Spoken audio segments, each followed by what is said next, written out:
কিছুই করলো না, নামাজ পড়তে বলছিলাম।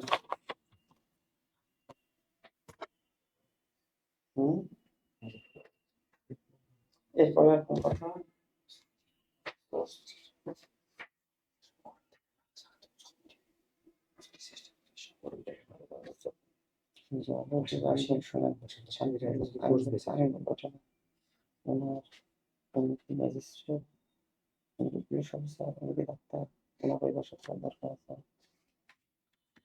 ওনাকে কষ্ট রিডাকশন করে এর মধ্যে টিকে থাকা লাগবে। উনি বাসা ভাড়া কমপক্ষটা কত? 15 আর 20,000 হবে না? ওই বাসা ভাড়া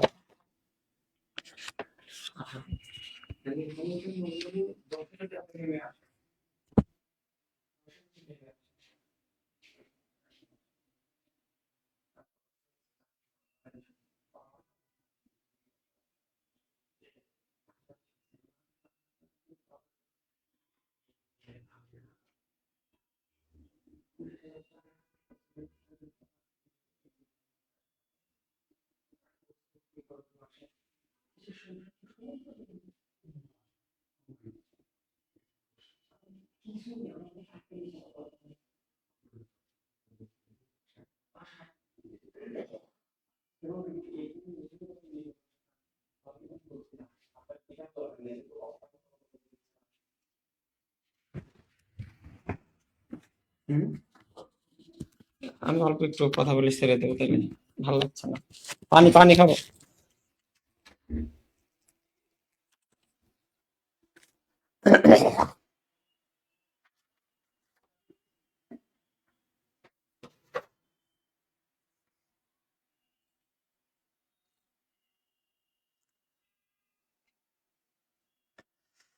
আসসালামু আলাইকুম, আশা করছি প্রত্যেকে ভালো আছেন, সুন্দর আছেন। যদিও আজকে যে টপিকটি এখানে দেখা যাচ্ছে যে 50তম বিসিএস পরীক্ষার গণিত এবং বিজ্ঞান প্রশ্ন সমাধান দিব, বিষয়টা এরকম না। কারণ আপনারা অলরেডি সবাই এর সমাধান পেয়ে গেছেন, কালকেই সব জায়গায় সমাধান পেয়ে গেছেন এবং আপনারা পড়াশোনা শুরু করে দিয়েছেন।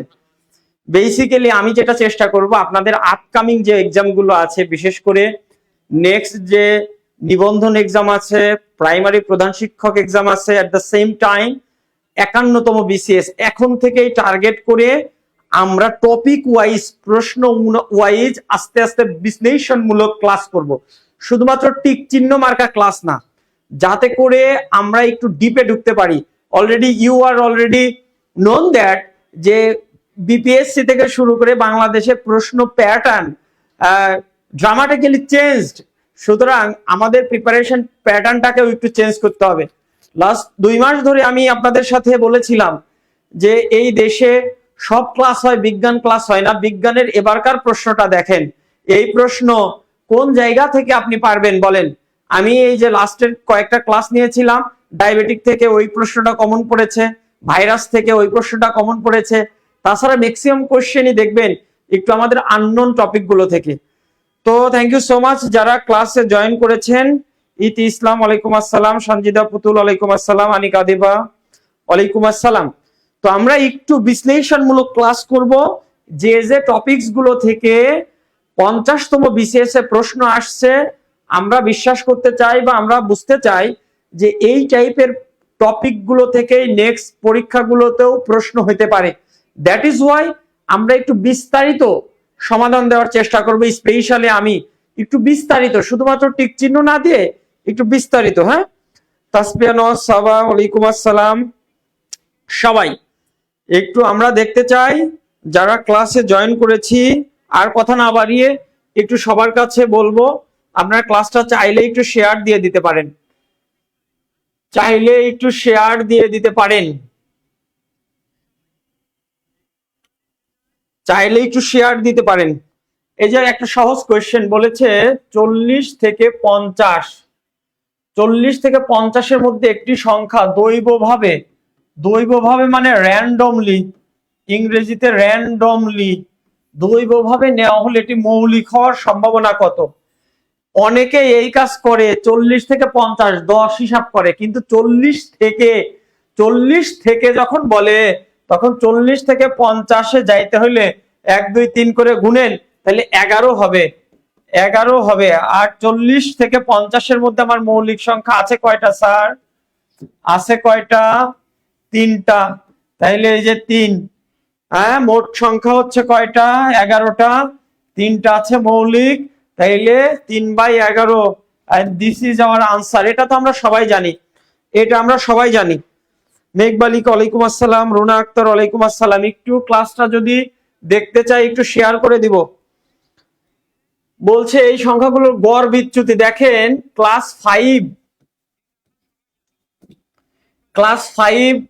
ক্লাস 6-এ যখন আপনারা পড়েছেন, ক্লাস 7-এ যখন পড়েছেন, আমরা একটু বিস্তারিত পড়ব।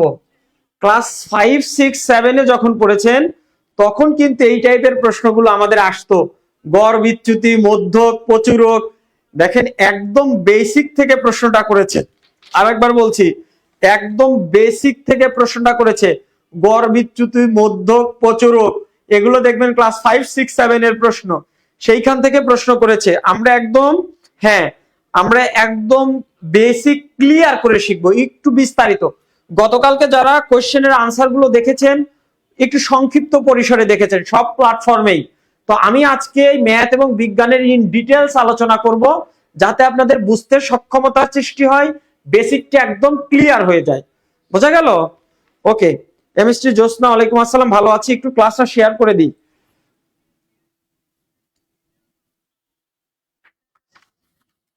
ক্লাসটা সবাই একটু শেয়ার করে দিব, যারা অলরেডি জয়েন করেছিস। সুরভি, হ্যাঁ, আমি বিজ্ঞানের ইন ডিটেলস আলোচনা করব।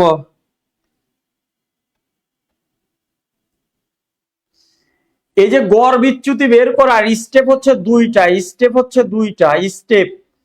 স্টেপ আছে। গড় বিচ্যুতি বলেন, এই গড় একদম বিস্তারিত আমার ক্লাসটা আমি বলেছি যে গতকালকে সবাই দেখে ফেলেছেন অ্যান্সার, কিন্তু আজকের ক্লাসটা কেন ইম্পর্টেন্ট, আমি একদম ইন ডিটেলস আলোচনা করব, বেসিক সহকারে, সংক্ষিপ্ত না, একটু বেসিক সহকারে, যাতে আপনি এরপরে পারেন। স্টেপ 1, প্রথমে সাধারণ গড় নির্ণয়, সাধারণ গড় নির্ণয় করতে হয়। স্টেপ 2, পরম বিচ্যুতি নির্ণয় করতে হয়। আর স্টেপ 3, পরম বিচ্যুতি যখন আমার বের হয়ে যাবে, তখন এই স্টেপ 1-কে স্টেপ 2 দ্বারা ভাগ করে দিলেই আমার গড় বিচ্যুতি বের হয়ে যাবে। স্টেপ 1-কে স্টেপ 2 দ্বারা ভাগ করে দিলেই গড় বিচ্যুতি বের হয়ে যাবে, অথবা পরম বিচ্যুতিকে ভাগ করে দেব। দেখেন একটু খেয়াল করব, আমাদের সংখ্যা ছিল 2,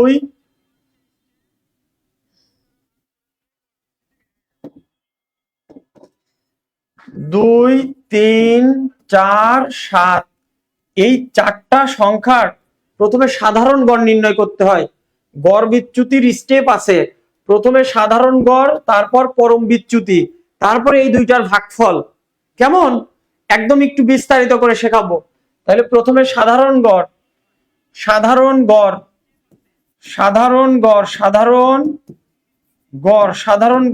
x bar is equal two, এইখানে যদি এইটা x1 হয়, এইটা যদি x2 হয়, এইটা যদি x3 হয়, 7 যদি x4 হয়, তাহলে নিয়মটা কি? x bar x1 plus x2 plus x3 plus x4 divided by কয়জন? 4 জন, তাহলে ভাগ 4। তাহলে 2 প্লাস 3 প্লাস 4 প্লাস 7 ভাগ 4, তাহলে এখানে কত হবে? 10, আর হচ্ছে 16, 16-কে 4 দ্বারা ভাগ করলে 4ই হবে। এই হচ্ছে আমার সাধারণ গড়। গড় বিচ্যুতি অনেকেই বের করতে পারে, কিন্তু পুরো প্রসেসটা আমরা জানি না। আমি এই ক্লাসটা নিচ্ছি কেন? ইন ডিটেইলস শেখানোর জন্য, যাতে এর পরের যে কোনো পরীক্ষায় এই টাইপের কোশ্চেন আসলে আপনার জন্য ইজি হয়। তাহলে প্রথম স্টেপ কি? সাধারণ গড় নির্ণয়। সাধারণ গড় কিভাবে বের করব? x বার, এরা প্রত্যেকেই x1, x2, x3, x4 যদি হয়, x bar is equal to 4টার যোগফল ডিভাইডেড বাই 4, তাহলে সাধারণ গড় বের হলো। কেমন? সাধারণ গড় যখন বের হয়ে যাবে তখন আমরা পরম বিচ্যুতি বের করলেই কাজ শেষ। একদম গড় বিচ্যুতি লিখে ফেলি। গড় বিচ্যুতি। একদম গড় বিচ্যুতি কিভাবে করে? এই যে এক্স বার, দেখেন একটু, x bar minus x one, পরম মানের চিহ্ন। আমি বলছি পরম বিচ্যুতি নির্ণয় করতে হয়, পরম মানের চিহ্ন। আবার x bar minus x two plus x bar minus x three plus x bar minus x four হয়েছে ভাগ। কয়টা সংখ্যা আছে আমাদের? চারটা সংখ্যা আছে, তাহলে ভাগ ফোর।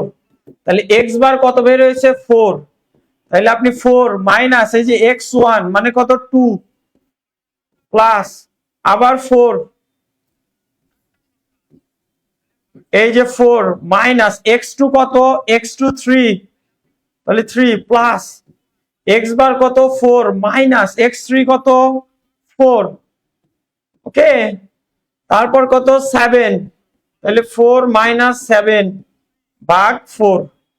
এইটা করলে পরম মানের ভিতর যে মানই থাকুক আপনারা জানেন সেটা পজিটিভ আউটকাম আসবে। আমি বলছি আবারও, গতকালকে আপনি বিভিন্ন প্ল্যাটফর্মে দেখেছেন উত্তর, কিন্তু এরকম ডিটেলস ক্লাস করেননি। শিখতে চাইলে একটু শেয়ার দিয়ে রাখেন, ইন ডিটেলস শেখাবো, যাতে করে এর পরের সব ক্লাস আপনি এই টাইপের কোয়েশ্চেন আসলে আপনি পারেন। কেমন? তাইলে গড় বিচ্যুতি বের করার স্টেপ দুইটা, সাধারণ গড় নির্ণয়, পরম বিচ্যুতি নির্ণয়।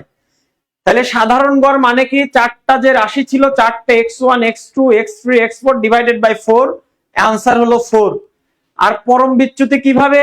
এই যে গড়, সাধারণ গড় এক্স বার নির্ণয় হলো, সাধারণ গড়টাকে বলি আমরা এক্স বার, এই যে মাথার উপর আছে এই চিহ্নটাকে বলে এক্স বার।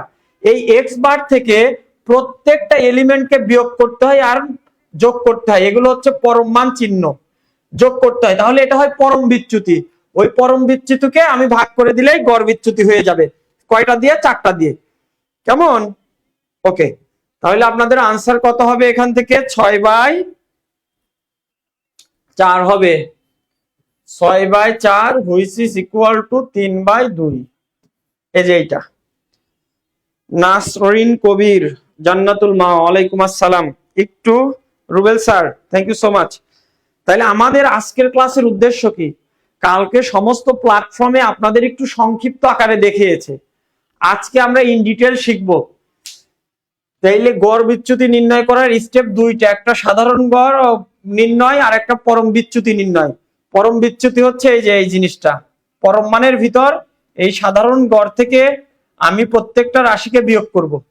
ঠিক আছে? তাইলে কাজ শেষ হয়ে গেল আমাদের। এইটা আমি 2 দিন আগে আমাদের পেইড ব্যাচে করিয়েছিলাম।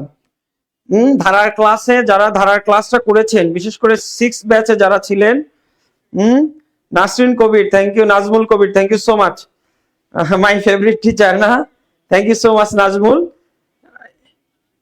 একটু শেয়ার করে দেন, একটু শেয়ার করে দেন। বলছে অসীম ধারার যোগফল, অসীম ধারার যোগফল কিভাবে বের করে? এটাকে বলে প্রথম পদ আর সাধারণ অন্তর। তাহলে a ইজ ইকুয়াল টু -1, সাধারণ অনুপাত, এই যে গুণন -1 ভাগ এত, মানে পরের রাশি ভাগ প্রথম রাশি। কেমন? এই যে দ্বিতীয় রাশিকে ভাগ করলাম প্রথম রাশি দিয়ে, তাহলেও হবে -1/2 হুইচ ইজ লেস দেন 1। তাহলে আমার এস ইনফিনিটি কি হবে? প্রথম পদ ডিভাইডেড বাই 1 মাইনাস আর। প্রথম পদ কত ছিল? -1, আর 1 মাইনাস আর এর ভ্যালু কত বের হয়েছে? -1/2, তাহলে -1/2, তাহলে -1, এখানে 1 প্লাস হাফ, তাহলে ঘুরে ফিরে কত হবে? 2 একে 3, তাহলে -1 3/2 হুইচ ইজ ইকুয়াল টু -2/3। এই যে আনসার নেন। নাসরিন কবি, নাজমুল কবি, হ্যাঁ ওয়ালাইকুম আসসালাম, ভালো আছি। কি অবস্থা তোমাদের বলো? আমরা অল্প অল্প করে ইন ডিটেল শিখতে চাচ্ছি। কেমন? তাড়াহুড়া করব না, টোটালটা একদম পরিষ্কার রূপে বিস্তারিত সমাধান দেখতে চাচ্ছি।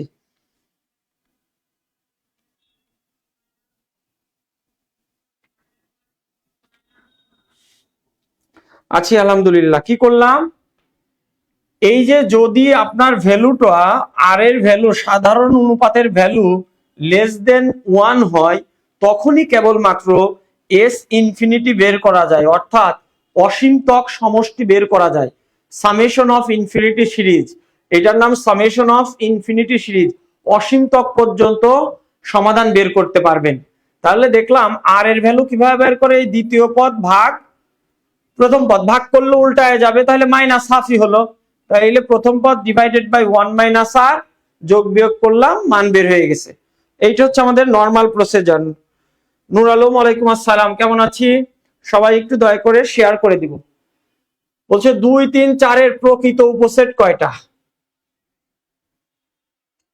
2 3 4 এর প্রকৃত উপসেট সবাই জানেন। প্রকৃত উপসেট, প্রকৃত উপসেট মানে হচ্ছে 2 to the power n minus 1। তাহলে এই সেটের উপাদান কয়টা? 3টা। তাহলে n এর মান হচ্ছে 3, এই যে দেন 3 মাইনাস 1, তাহলে 8 minus 1 which is nothing but 7। তাইলে উপসেট আর প্রকৃত উপসেটের ভিতর পার্থক্য আছে। হ্যাঁ, প্রকৃত উপসেট যখনই বলবে তখনই 2 to the power n minus 1 সংখ্যক বের করতে হবে। nটা কত? এই গিভেন এলিমেন্ট কয়টা? n মানে এখানে 3টা, তাহলে 2 এর মাথার উপর 3 মাইনাস 1, 8 মাইনাস 1 7। বোঝা গেল? ওকে, মিজানুর রহমান মিজু, ভুলে গেলি রে মিজু, কেমন আছিস? রিমা খাতুন, ওয়ালাইকুম আসসালাম। আমরা একটু ডিটেলস দেখবো আজকে। হ্যাঁ, একটু ডিটেলস দেখবো। এই যে এইটা ইন্টারমিডিয়েটের বই থেকে আসা একটা প্রশ্ন, সুতরাং আমাদের এখন একটু ডিপ থেকে প্রিপারেশন নিতে হবে। হ্যাঁ, একটু ডিপ থেকে একটু প্রিপারেশন নিতে হবে। বলছে মধ্যপদটা কততম? তাহলে এইটাকে আমরা একটা সূত্রে ফেলবো। প্রথমে x square minus 2ab plus b square, আর এই টোটালটার উপরে দিব হচ্ছে 7। সূত্র ফেললাম। সূত্র ফেলে এটা ঠিক হলো কিনা? হ্যাঁ, ঠিক হলো, কারণ এইটা যদি কেটে দেন তাহলে আবার 2 ফেরে। তাহলে এখান থেকে আমরা বলতে পারবো কি, x minus 1 by x whole square 2 to the power 7। সূচকীয় নিয়ম অনুযায়ী এই দুইটা গুণ করা যাবে। তাহলে x minus 1 by x to the power 14। তাহলে দেখেন এখানে n তম পদের মান কত হয়েছে? জোর হয়েছে। n তম পদের মান কত হয়েছে? জোর হয়েছে। দ্বিপদে n তম পদের মান জোর হলে কি হবে স্যার? মোট পদ হবে কত? n plus 1। সুতরাং মোট পদ n প্লাস 1, এটা কত? 14 প্লাস 1, তাইলে কত হবে? 15। তাহলে মোট পদ হয় হচ্ছে n প্লাস 1।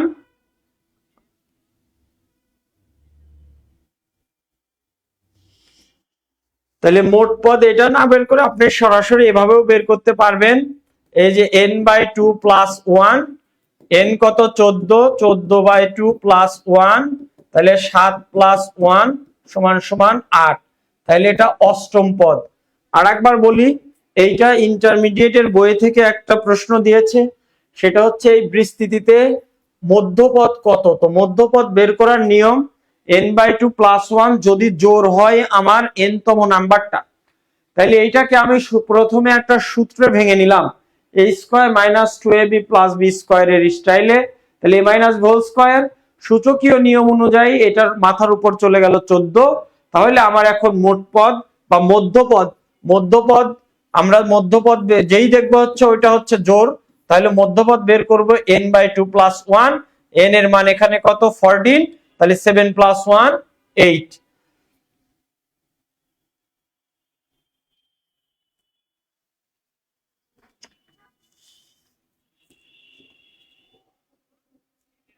এই প্রশ্নটা একটু বুঝতে হবে। হ্যাঁ, Shafiq Tuhin, thank you so much. এই প্রশ্নটা একটু বুঝতে হবে। যারা পিএসসির প্রশ্ন ফলো করছেন, বিশেষ করে সামনে যে আপনাদের প্রাইমারি হেডমাস্টারের পরীক্ষা আছে, ওইখান থেকেও এই সরল রেখা থেকে 1 মাস প্রশ্ন আসতে পারে। লাস্ট 5-7টা পরীক্ষায় পিএসসি প্রত্যেকটা পরীক্ষাতে সরল রেখা থেকে 1 মাসের প্রশ্ন করেছে। লম্ব হবে কিনা, সমান্তরাল হবে কিনা, ইত্যাদি ইত্যাদি। তো আজকে এটা আমি একদম ক্লিয়ার করে দিচ্ছি, এরপরে যেন ভুল না হয়। সরল রেখা দুইটা সমান্তরাল হওয়ার শর্ত শর্ত হচ্ছে ঢাল দুইটা সমান হওয়া লাগবে, ঢাল দুইটি সমান হইতে হবে। যদি দুইটা সরলরেখা সমান্তরাল হতে চায় তাহলে শর্ত হচ্ছে তাদের ঢাল দুইটা সমান হওয়া লাগবে। তাহলে এইটা হচ্ছে আমার 1 নাম্বার রাশি, এইটা হচ্ছে আমার 2 নাম্বার রাশি। তাহলে এইখান থেকে যদি আমি ঢাল বের করি, ঢাল বের করা মানে y এর মান বের করা। 4y = -5x + 1, আপনি 4টাকে ওই পাশে যদি করে দেন -4, এই যে 1/4, দেখেন এইখানে আমার ঢাল এইটা ক্রিয়েট হয়ে গেল।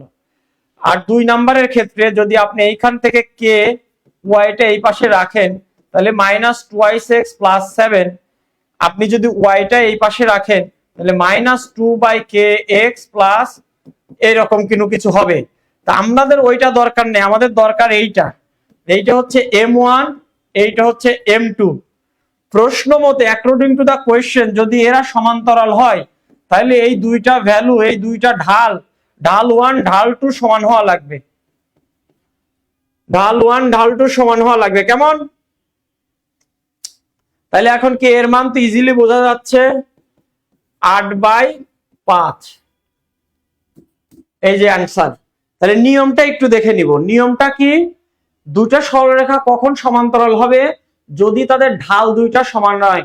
ঢাল কিভাবে নির্ণয় করে? এই যে ওয়াইটাকে এই পাশে রাখবো, বাকি সব ওই পাশে স্থানান্তর করব, আর এই সহগটাকে এই সহগের কাছে নিয়ে যায় ভাগ করব। তাহলে এইটাই হচ্ছে আমার প্রথম সরলরেখার ঢাল, যেটাকে আমরা বলি m1। আর এইটা হচ্ছে তাহলে দ্বিতীয় সরলরেখার ঢাল m2।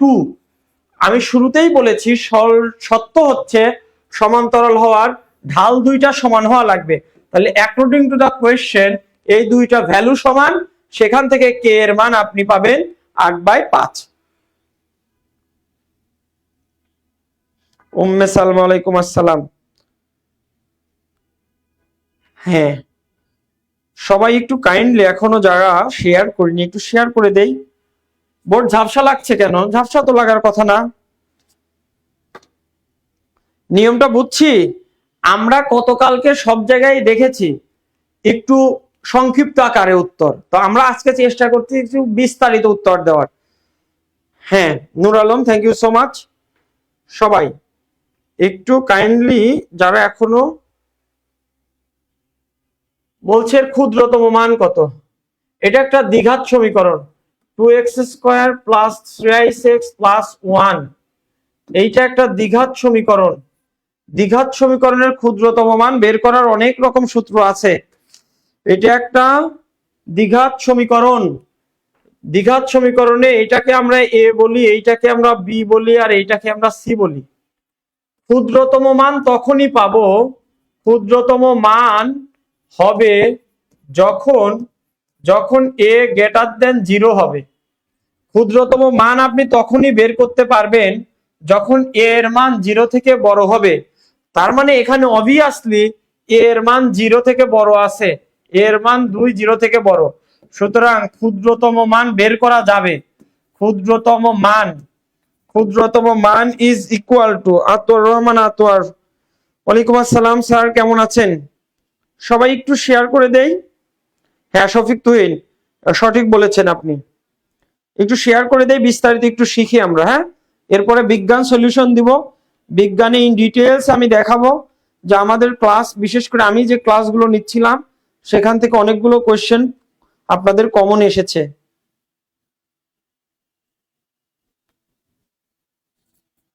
ক্ষুদ্রতম মান 4ac - b² / 4a, এইটা হচ্ছে একটা সূত্র। তাইলে আপনি এখন মানগুলো বসিয়ে দেন তো ভাই। 4 × a এর কত 2, c কত 1, - b কত 3 এর স্কয়ার / 4 × 2। তাহলে এখানে কত 4 × 2 = 8, মাইনাস হচ্ছে 9 / 8, তাহলে -1/8, এই যে -1/8। তাহলে আমরা একটু বিস্তারিত শিখবো। এই রাশিটার ক্ষুদ্রতম মান আপনি তখনই বের করতে পারবেন যখন a এর মান 0 থেকে বড় হবে। তো এইটা হচ্ছে আমার a এর ভ্যালু, দেখতেছি 0 থেকে বড়, ইয়েস, তখন আমি ক্ষুদ্রতম মান বের করতে পারবো। আর ক্ষুদ্রতম মান বের করার সূত্র 4ac minus B square divided by 4a। আরো সূত্র আছে সংক্ষিপ্ত, এইটা দিয়ে সব থেকে ইজি, আমরা ইজি আর পদ্ধতিতেই করলাম।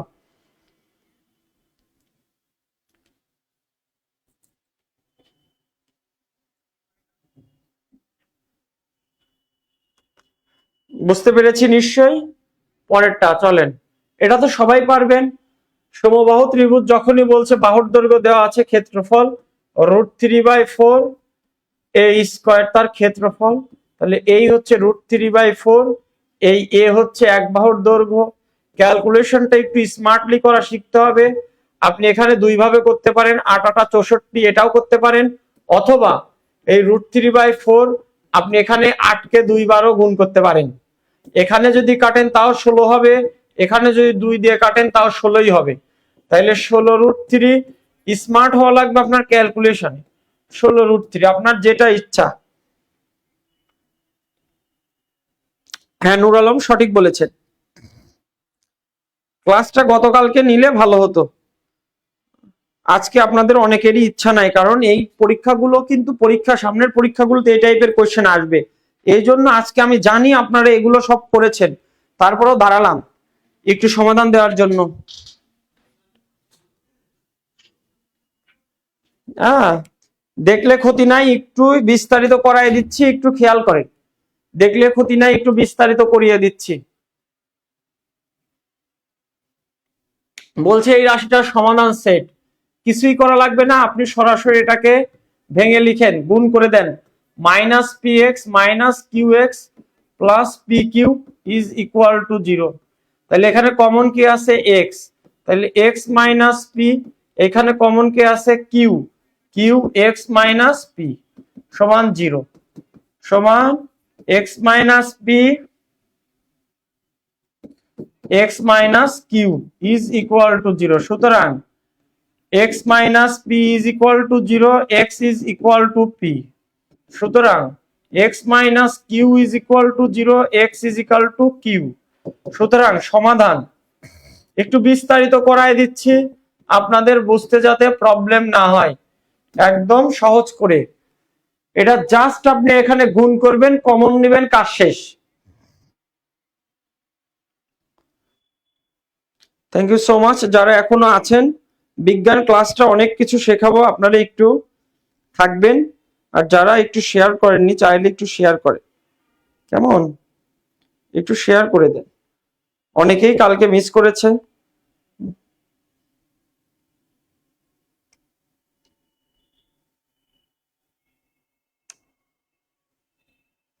একটু শেয়ার করে দিই। ধান ক্ষেত, ওকে ফাইন, শেষ। এটা পসিবল, এটা আমরা করে ফেলেছি, এটা করলাম। এই জিনিসটা একটু দেখেন, এটা দুই ভাবে করা যায়, দুই ভাবে করা যায়। এটা মুখে মুখেও করা যাবে, আবার সূত্র দিয়েও করা যাবে। আমি দুই ভাবেই আপনাকে দেখাবো। এটা 64, এইটা হচ্ছে মুখে মুখে, দেখেন অ্যাপ্রোচ 1, অ্যাপ্রোচ 1, এটা দুই ভাবে করা যাবে, দুই ভাবে। প্রথমে আপনি চিন্তা করেন যে 3 থেকে 3/2 কিভাবে হয়েছে? 3 কে নিশ্চয়ই 2 দ্বারা ভাগ হয়েছে। আবার এটাকে যদি 2 দ্বারা ভাগ করেন, এই 3/2 কে ভাগ যদি 2 করেন তাহলে 3/4, এটাকে ভাগ 2 করলে 3/8, এটাকে ভাগ 2 করলে 3/16, এটাকে ভাগ 2 করলে 3/32, আর 3/32, আর এটাকে ভাগ 2 করলে 3/64। দেখেন মুখে মুখে উত্তর শেষ। এই যে 1 2 3 4 5 6 7, তার মানে এটা আমার সপ্তম পদ। তাহলে মুখস্থ, এটা আপনি সূত্র দ্বারাও করতে পারবেন, এটা আপনি চাইলে মেন্টাল এবিলিটির মতো চিন্তা করেও পারবেন। কেমন কি করলাম? এই 3 থেকে 3/2 কিভাবে পসিবল? পসিবল হচ্ছে 2 দ্বারা ভাগ করলে। তাহলে আমি ওই রকম চিন্তা করলাম, 2 দ্বারা ভাগ করছে, আবার 2 দ্বারা ভাগ, আবার 2 দ্বারা ভাগ, ভাগ করে করে এই পর্যন্ত যাইতে হবে। এই পর্যন্ত যাই দেখলাম যে মোট 7টা পদ হয়েছে, তাহলে সেই 7টা পদ।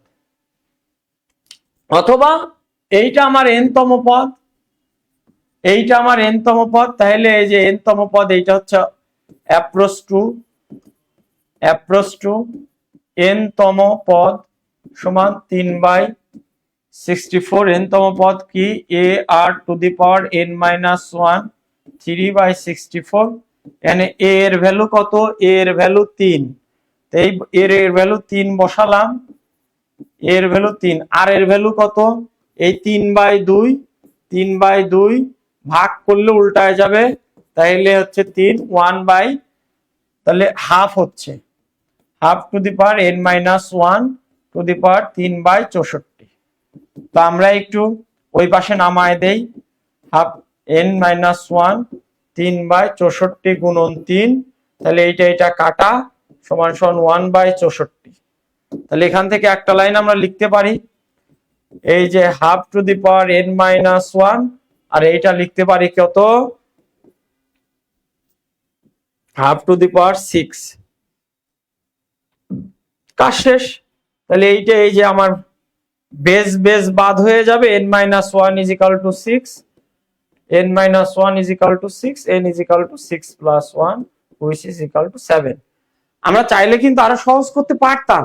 আপনি মনে মনে যেহেতু কতটি পদ আছে এই পর্যন্ত যাওয়া লাগবে, তো দেখতেছি 4, তাহলে আপনি চিন্তা করেন এখান থেকে 2 দ্বারা ভাগ, আবার 2 দ্বারা, আবার 2 দ্বারা, আবার এই পর্যন্ত আসলাম, 2 দ্বারা ভাগ করে করে দেখলাম এইটা হচ্ছে 3/32, এটাকে আরেকবার 2 দ্বারা ভাগ করলে কি হবে? এই পর্যন্ত চলে যাওয়া যাবে। বোঝা গেল? ওকে, এটা সব থেকে সহজ। x এর মান 0 থেকে বড়, 1 এর থেকে ছোট, এই কথাটার মান অর্থ x এর মান 0 থেকে বড়, 1 এর থেকে ছোট। তাহলে আপনি x এর মান যদি ধরে নেন কত, 0.7 ধরেন অথবা 0.5 ধরেন, 0 থেকে বড় হলে হবে 0.8 ধরেন, 0.3 ধরেন, যাই ধরেন না কেন, তাহলে এটা যদি ধরেন এটা 0.3 হচ্ছে, এটা যদি 0.5 ধরেন, মনে করেন 0.5, তাহলে 0.5ই হচ্ছে, এটা 1 হচ্ছে, এটা 0.25 হচ্ছে, আর এটা দেখেন, এইটা দেখেন 1 প্লাস 1.5 মানে 1.5 হচ্ছে, তার মানে এইটা সব থেকে বড়। এটা অপশন টেস্ট করবেন, অপশন টেস্ট, এই টাইপের ম্যাথ আসলে অপশন টেস্ট করে ছেড়ে দিবেন। যেমন আপনার প্রথমে বুঝতে হবে এই ভ্যালুটা কি, 0 লেস অর ইকুয়াল x, মানে x এর মান 0 থেকে বড়, x আবার লেস দ্যান 1, তার মানে x এর মান 1 থেকে ছোট। তাহলে যে কোনো মান ধইরা আপনি যদি বসায় টেস্ট করেন, মানটা ইজিলি এখানে বড় হবে। সাফিউন্নাহার ওয়াসিম, হ্যাঁ নূর আলম, মেন্টাল এবিলিটিটাই ভালো। হ্যাঁ, এগুলো চিন্তা করতে হবে, হ্যাঁ এগুলো চিন্তা করে আস্তে আস্তে করতে হবে। আমরা তো মুখস্থ করি। এই যে বলছে 3 কোণের পরিমাণ, এটা ক্ষুদ্রতম কোণের মান রেডিয়ান, তাহলে রেডিয়ানে যেহেতু বলেছে, তাহলে আমরা সরাসরি ত্রিভুজের 3 কোণের সমষ্টি কত? 180 ডিগ্রি, যেটা মানে কত? Pi radian.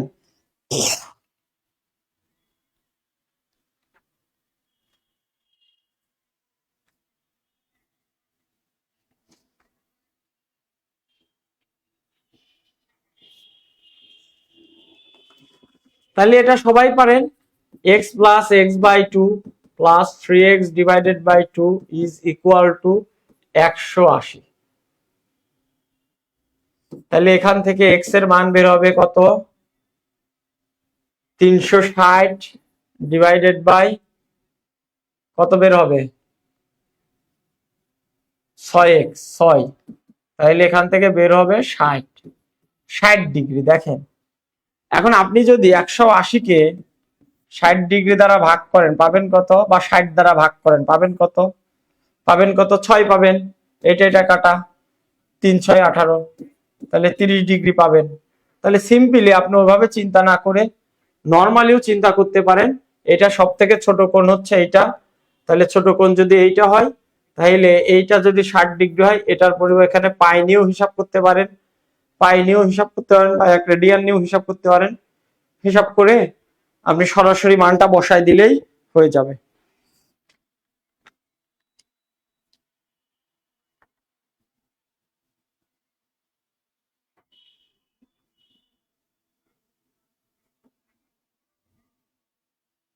নাজমুল কবির, না এত যুক্তি না, আপনি সিম্পলি চিন্তা করেন রে ভাই, সিম্পলি চিন্তা করেন।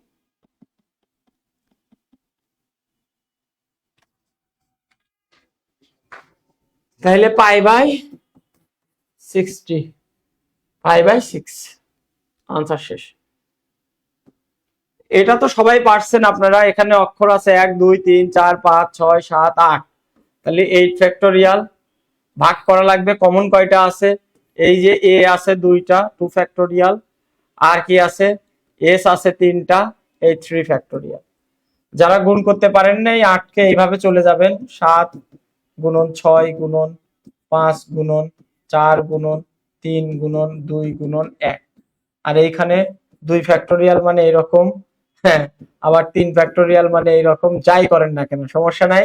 এইটা 3 দুগুণ 6, তাহলে এখান থেকে 6 কেটে দেন, এটা 2, এখান থেকে 2 কেটে দেন, 3 5 15, 4 15 60, তারপর গুনলে এইটাই হবে आंसर। এটা সবাই পারছি। হ্যাঁ, আমরা বিজ্ঞানে চলে যাব খুব দ্রুতই। কিছু পরিমাণ টাকা, কিছু পরিমাণ টাকা মানে কি? পি পি পি, এটার একটা শর্টকাট আছে। এরকম প্রশ্ন আসলে যদি চক্রবৃদ্ধির একটা শর্টকাট আছে, শর্টকাট দিয়ে করতে পারেন, না হলে বিস্তারিত করতে পারেন। শর্টকাট 72 ডিভাইডেড বাই সমান, এই যে হার বলছে, হার কত হইলে 72 ডিভাইডেড বাই সময়। এই যে 72 ডিভাইডেড বাই সময় মানে 10 বছর, তাহলে 7.2 হবে সামথিং, তাহলে 7.17। একটাই অপশনে আছে, এটাই উত্তর। বুঝছি? এরকম একটা শর্টকাট আছে। আর যদি সূত্র দিয়ে করতে চান, সূত্রও আছে। আমরা জানি c is equal to p into 1 plus r to the power n। এখানে আবার c is equal to 2p, তাহলে অ্যাকর্ডিং টু বলছে দ্বিগুণ হবে, দ্বিগুণ দ্বিগুণ। তাইলে 2p is equal to p into 1 plus r to the power n। তাহলে এই যে কাটাকাটি করে দিলে কাজ শেষ হয়ে যাবে। 2 is equal to 1 plus r to the power n। n কত? 10। তাইলে এখন 10 এর মান বসান, 2 is equal to 1 plus r to the power 10। তেমনি 1 plus r যদি এই পাশে নিয়ে আসেন, 2 to the power 1/10। হ্যাঁ, তারপরে r এর মান যদি বের করেন আপনি 1/10 মাইনাস এইটা করলে এইটাই পাবেন, আলাদা কোনো সূত্র নাই। তাহলে এখানে শর্টকাট আছে একটা, 72 ডিভাইডেড বাই সময়। তাহলে আপনি এই যে এটাকে গুণ করলে 72.22 এর মতো হচ্ছে, আবার 7.2 এর মতো হচ্ছে। তাহলে এখানে আপনি ওই 17টাই কাছাকাছি, তাহলে এটা নিতে পারবেন। আর একটা যদি এইরকম করতে চান যে চক্রবৃদ্ধি মুনাফা পি, এই যে মূলধন p is equal c is equal to p into 1 plus r to the power n, এখানে হচ্ছে দ্বিগুণ হবে, তাহলে c এর মান হবে 2p। প্রশ্ন মতে 2p is equal to 1, এখান থেকে r এর মানটা ক্যালকুলেশন করে বের করবেন। এটাতেও হবে, এটাতেও হবে, আপনার ইচ্ছা। এটা হচ্ছে সব থেকে সহজ অঙ্ক, r1 plus r2 minus 1। বলছেন সামনে থেকে নবম, তাইলে এই r1 মানে 9, পেছন থেকে 36, তাহলে r2 মানে 36 মাইনাস 1, তাইলে এখানে হবে 45 মাইনাস 1 সমান সমান 44। এখন গতকালকে একজন আমাকে একটা প্রশ্ন করছে, স্যার এই 1 বাদ দেওয়া হয় কেন? 1 বাদ দেওয়া হয়, এই লামিয়া মেয়েটাকে 2 জায়গায় কল্পনা করা হয়েছে, একবার সামনে থেকে একবার পেছন থেকে, 2 বার কল্পনা করা হয়। কিন্তু লামিয়া তো একজন, এই জন্যই 1 বাদ দিতে হয়।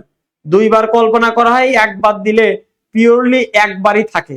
এই জন্য r1 প্লাস r2 মাইনাস 1, এই সূত্র দ্বারা এটা করা যাবে।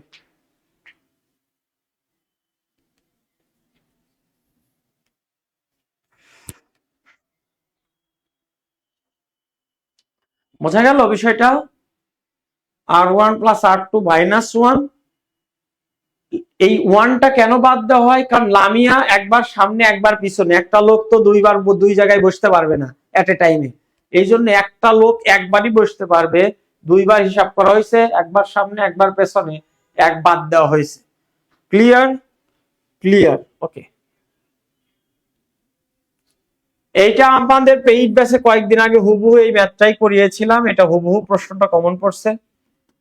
আমাদের মান নির্ণয়ের যে ক্লাসটা ছিল সেখানে আমি সরাসরি এটাই করিয়েছিলাম।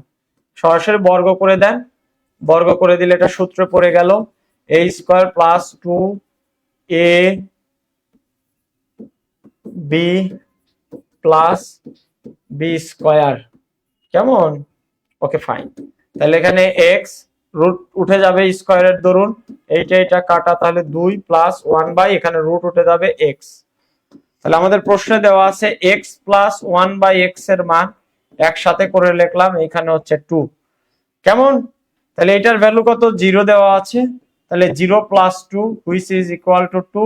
এইটা অ্যাকচুয়ালি কোথায় থেকে আসছে? এই জায়গায় থেকে, এই যে root x plus 1 by root x তার স্কয়ার। তাইলে এখন আমরা এই স্কয়ারটাকে যদি বর্গমূল করে দেই, ওটা উঠায় দিলে root x divided by 1 by x is equal to root 2। এইটা হচ্ছে আমাদের আনসার।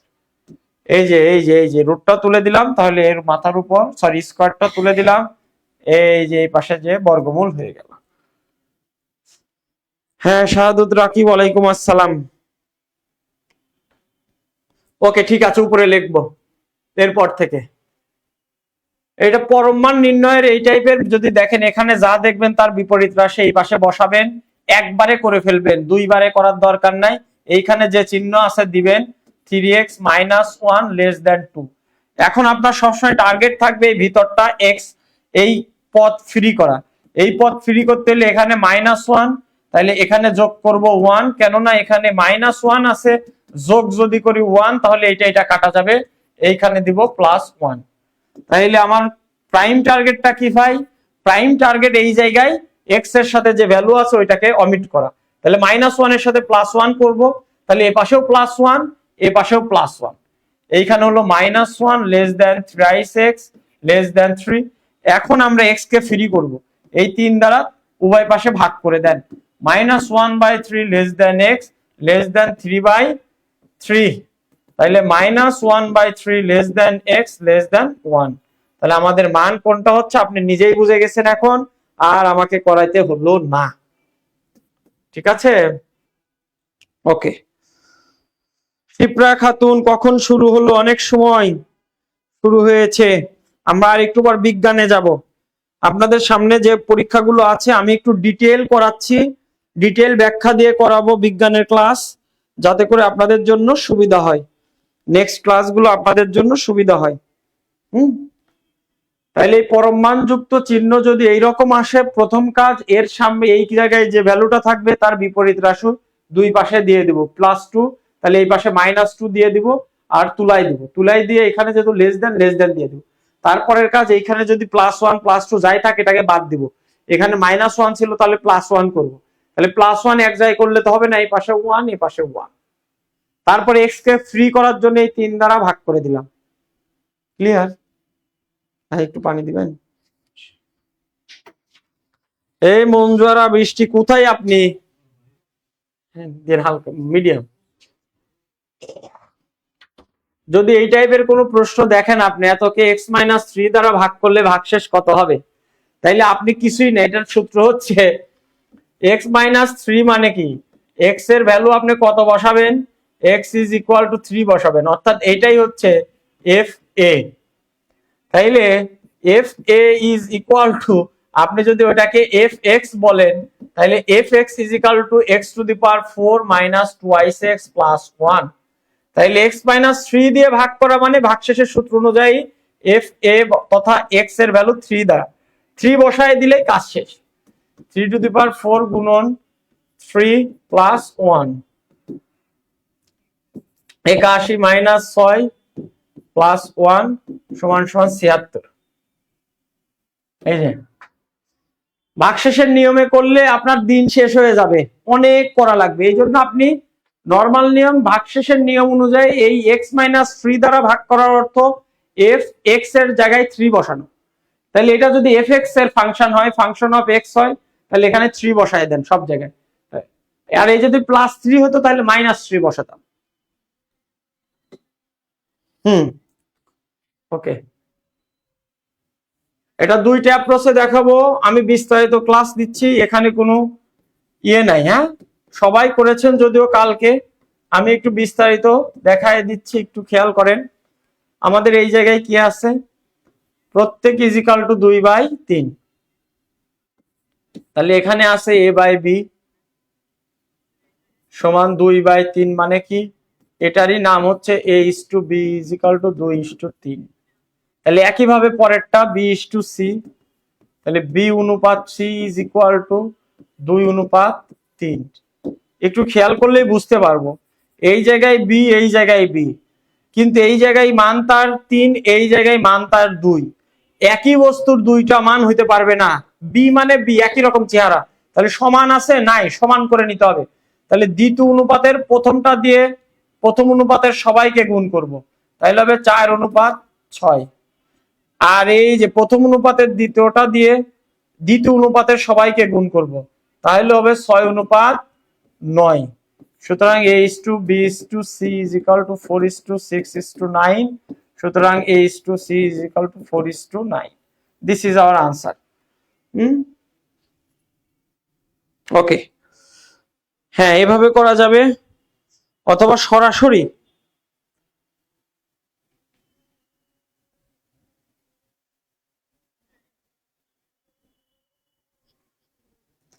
অফিসার জেনারেল, ব্যাংকের লোকজন কম তো এই জন্য ব্যাংকের ম্যাথ করাতে ইচ্ছা করছে না, বুঝছেন রাকিব। ব্যাংকের লোকজন কম, দেখে কম লোকজন। তারপরে খায়রুল ভাই করাইছে, আপনি দেখতে পারেন খায়রুল ভাইটা, আপনাকে তো দেখলাম খায়রুল ভাই ক্লাস করছেন, যে কোনো একটা দেখলেই হয়েছে, অত লোকেরটা লাগবে না। আমরা গত ক্লাসে বলেছিলাম যদি এইরকম মান নির্ণয় টাইপের বস্তু আসে তাহলে চোখ কান বুঝে এক্স এর উপরে যা দিয়ে দেব সামনেরটা, আর এইটা বসাবো এই জায়গায় 324। এখন আপনাকে খেয়াল রাখতে হবে 4 মিলাবেন। 4 মিলাবেন অপশনে কার মাথার উপর 4 দিলে 324 হয়। অপশনে কার মাথার উপর, দেখেন একটু মাথা খাটাইতে হয়, অনেকেই এইটা ভাঙাইতে পারে না। তা আপনার অপশনে যা আছে ওই দিকে চোখ দেন, এখানে কার মাথার উপরে 4 দিলে 324 হয়, এভাবেও চিন্তা করতে পারেন। এর মাথার উপর 4 দিলে কি 324 হবে? না, হবে না। এর মাথার উপর 4 দিলে কি 324 হবে? না, হবে না। কত হবে? এইখানে হবে হচ্ছে আপনার 2 গুণন 2 গুণন 2 গুণন 2, এইখানে হবে কত? 3 গুণন 3। তাহলে কি হবে 324? হবে না। এটার উপর দিলে হবে না, বাদ থাকলো এইটা। আপনি এটার উপর দিয়ে দেখেন 4 মানে কি 4 বার গুণ করেন সবাইকে, √2কেও 4 বার গুণ করেন। যারা পরীক্ষার হলে গুলায় ফেলেন যে আমি কিভাবে উত্তর বের করব, তাদের জন্য এই টেকনিক। অপশনে যা আছে তাদের মাথার উপর এই 4 বসানোর চেষ্টা করবেন। তাহলে এখানে দেখেন 3 গুণন 3 গুণন 3 গুণন 3, এই দুইটা মিলে 2, এই দুইটা মিলে 2, 2 2 4, 3 4 12, 3 12 36, 336 কত হয়? আর ততকে 3 দ্বারা গুণ করলে তো 324 হবে। এটা নিয়ে আর টেনশনের কোনো কারণ নেই। এইভাবে বের করা শিখতে হবে। হ্যাঁ, এইভাবে বের করা শিখতে হবে। x টু দি পাওয়ার কার মাথার, অপশনে কার মাথার উপরে দিলে আপনি মিলাইতে পারবেন। আপনি মিলাইতে পারবেন। তাহলে দেখেন আমি কেন এটা করলাম, আমি এই যে পাওয়ার পাওয়ার মিলালাম, তাহলে আমার বেস বেস ইকুয়াল হয়ে গেল। সংক্ষিপ্ত চিন্তা করবেন, কিন্তু পারফেক্ট চিন্তা করবেন। এই 324 অনেকেই ভাঙাইতে পারেন না, তখন আপনি অপশনের দিকে তাকাবেন, যে মাথার উপর কত আছে? 4 আছে, তাহলে কার মাথার উপর 4 দিলে 324 হয়। একটু টেকনিক করতে হবে মাঝে মাঝে। হ্যাঁ,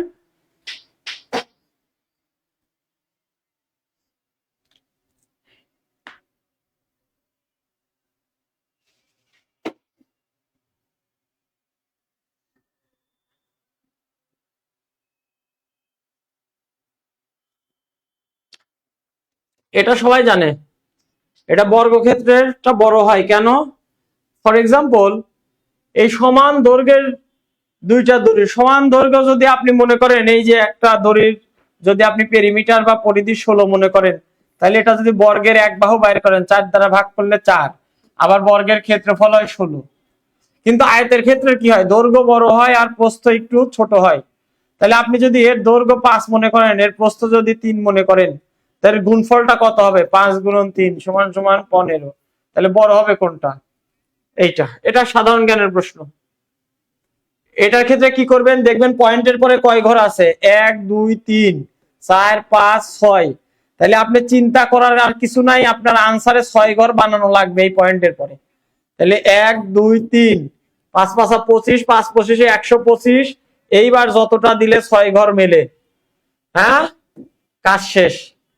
সবসময় চিন্তা করতে হবে পয়েন্টের পরে মোট কয় ঘর? 1 2 3 4 5 6। তাহলে পয়েন্টের পরে 6 ঘর হওয়া লাগবে। তারপর এদের গুণফল কত? 125। আর কয়টা বাকি থাকলো? তিনটা শূন্য দিয়ে ফিল আপ করলাম।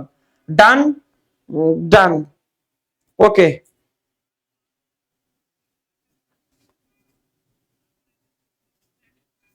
এইরকম ভগ্নাংশের লসাগু বের করার নিয়ম, ভগ্নাংশের লসাগু বের করার নিয়ম, লবের লসাগু ডিভাইডেড বাই হরের গসাগু। আর গসাগু যদি বের করতে বলে উপরে গসাগু নিচে লসাগু, কাজ শেষ। তাহলে এই যে 2 3 6 এর এখানে লসাগু বের করবেন, আর এখানে 5 5 15 এর গসাগু নিবেন। তাহলে উত্তর শেষ। 6/5।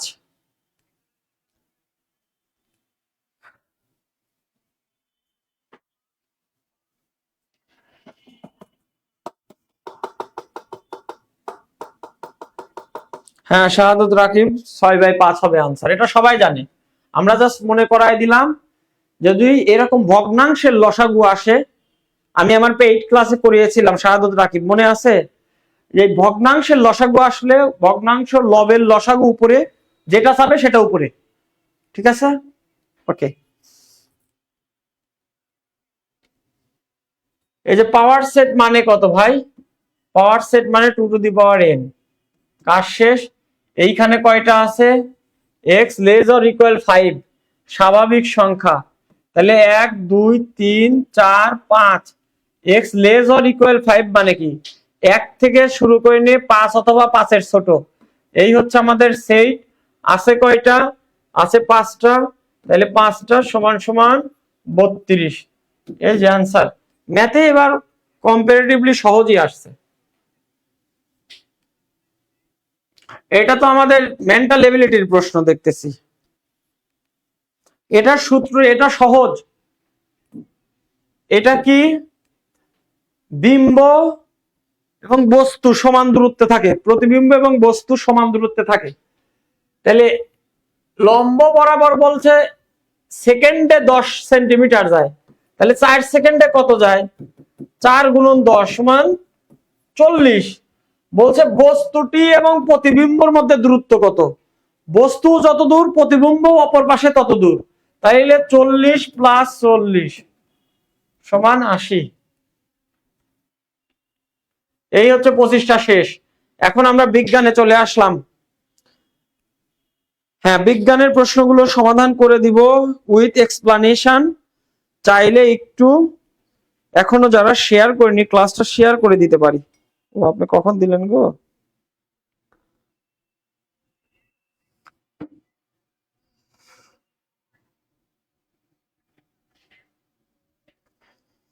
আমরা একটু বিজ্ঞান নিয়ে কথা বলবো, ইন ডিটেইলস কথা বলার চেষ্টা করব। আপনারা চাইলে একটু শেয়ার দিতে পারেন।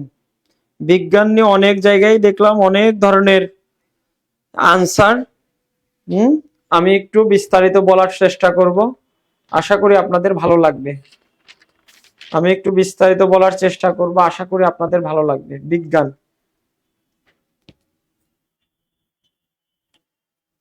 ওকে। বলছে পারমাণবিক চুল্লিতে মডারেটরের প্রাথমিক কাজ কি? পারমাণবিক চুল্লিতে অ্যাকচুয়ালি কি করা হয়? পারমাণবিক চুল্লিতে অ্যাকচুয়ালি কি কাজ করা হয়?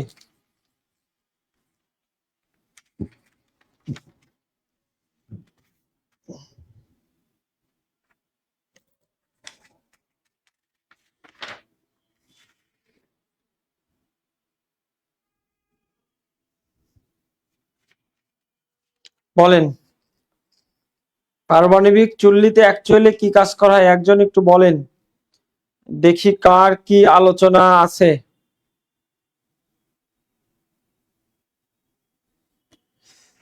পারমাণবিক চুল্লিতে অ্যাকচুয়ালি কি কাজ করা হয় একটু বলেন দেখি। এটার আনসার কি হবে বলেন তো দেখি যারা আছেন। কেন করা হয় এটা কি জানি কেউ? কেন করা হয় এটা কি কেউ জানি, না স্যার বলছে তাই? হুম।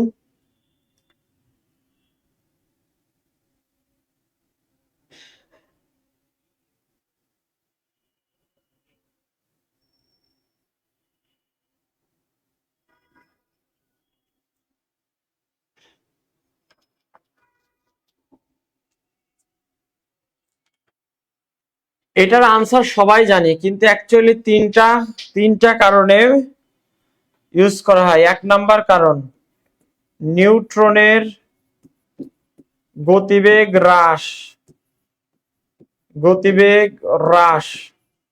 দুই নাম্বার কারণ ফিশনের সম্ভাবনা তৈরি, ফিশনের সম্ভাবনা তৈরি।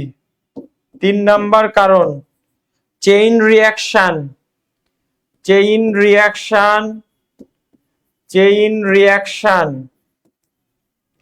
Oblique, oblique chain reaction oblique কি বলা হয়?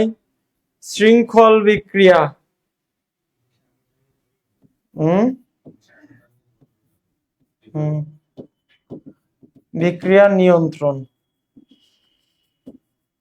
খেয়াল করেন একটু, এটা সবাই জানি দ্রুত গতি সম্পন্ন নিউট্রন গুলোতে ধীর গতি করে ফিশনের সম্ভাবনা বাড়ানো। অ্যাকচুয়ালি এর উদ্দেশ্যটা কি? মডারেটর যখন মডারেটর হিসেবে গ্রাফাইট বা অন্যান্য যে পদার্থগুলো ইউজ করা হয়, মূলত নিউট্রন গুলো পারমাণবিক চুল্লিতে হায়ার বেগে হায়ার স্পিডে ঘূর্ণিত থাকে। তাদেরকে একটু স্পিডটা স্লো করে দেওয়া হয়। স্লো করে দেওয়া হয় কারণ ফিশন বিক্রিয়া। ফিশন মানে কি? ফিশন মানে এক পরমাণু থেকে অনেক পরমাণু তৈরি হওয়া, আর ফিউশন মানে অনেকগুলো ছোট ছোট পরমাণু মিলে বড় পরমাণু তৈরি হওয়া। ফিশন বিক্রিয়াটা যেন বারবার বারবার ঘটতে পারে, দ্যাট ইজ ওয়াই নিউট্রনের গতিবেগ হ্রাস করা হয়। যদি নিউট্রনের গতিবেগ আমরা হ্রাস করতে পারি, তখন এই নিউট্রনটা তখন ওই জ্বালানি দ্বারা আবদ্ধ হয়, জ্বালানি দ্বারা আবদ্ধ হয়, শোষিত হয়। হ্যাঁ, তখন ফিশন বিক্রিয়াটা ক্রিয়েট হয়। বিশেষ করে ইউরেনিয়াম 235 দ্বারা, ইউরেনিয়াম যে 235 থাকে, হ্যাঁ, পারমাণবিক চুল্লিতে ইউরেনিয়াম 235 থাকে, এইটা দ্বারা এই নিউট্রন গুলো তখন শোষিত হয়। নিউট্রন গুলো যখন শোষিত হবে বারবার বারবার রিয়াকশন করবে, দেন পারমাণবিক চুল্লিতে তার যে আলটিমেট ফাংশন ওইটা প্লে করতে পারবে। এই জন্য এইটা আসছে, আমাদের তিনটা জিনিসই মনে রাখতে হবে। নিউটনের গতিবেগ হ্রাস, কারণ গতি যদি হায়ার স্পিডে থাকে এই ইউরেনিয়াম 35 দ্বারা নিউট্রনকে শোষিত করতে পারবে না। দুই নাম্বার ফিশনের সম্ভাবনা। ফিশন মানে কি? একই পরমাণু ভেঙে ভেঙে বারবার ভেঙে যাবে। আর চেইন রিয়াকশন বা শৃঙ্খল বিক্রিয়াটাকে নিয়ন্ত্রণ করা, যাতে এটা একদম আজীবনের মতো ঘটে না যায়, নিয়ন্ত্রিত উপায়ে করা হয়। এটা সবাই জানি। এপিকালচার মানে মৌমাছি চাষ, এটা নিয়ে বলবো না বিস্তারিত। এই দ্বিগুণ করা হয় গাড়িটির গতিশক্তি। কি গতিশক্তি মানে কি জানেন? Kinetic energy. ই কে সমান সমান হাফ এম ভি স্কয়ার। তাহলে হাফ এম ভি কত বলছে? গতিশক্তি দ্বিগুণ করা হলে, তাহলে এই যে 2v স্কয়ার, তাহলে হাফ এম, এখানে কি হলো 4v স্কয়ার। তাহলে দেখেন তো 4 গুণন হাফ এম ভি স্কয়ার লিখা যায় কিনা? লিখা যায়। তাহলে আমরা এখান থেকে প্রমাণ করতে পারি যদি দ্বিগুণ করি 4 গুণ হবে। গতিশক্তি মানে কি? Half m v square. গতিশক্তি মানে কি ভাই? Half m v square. গতিশক্তি মানে কি? Half m v square. তাহলে এই হচ্ছে আমার হাফ এম ভি স্কয়ার। সেখানে ভিটা কত হয়েছে? আগে ছিল যা তার দ্বিগুণ। গতিবেগ দ্বিগুণ করলে 2v হিসাব করেছি। হিসাব করে 4টাকে সামনে নিয়ে আসলাম, এটাকে আবার এইভাবে রাখা গেল। বুঝিয়া দেখলাম আগে যা গতিশক্তি ছিল এই দ্বিগুণ করার পরে সেটার 4 গুণ হয়েছে। বুঝছি? বুঝছি কি না একটু বলেন, এই জিনিসটা বুঝলাম?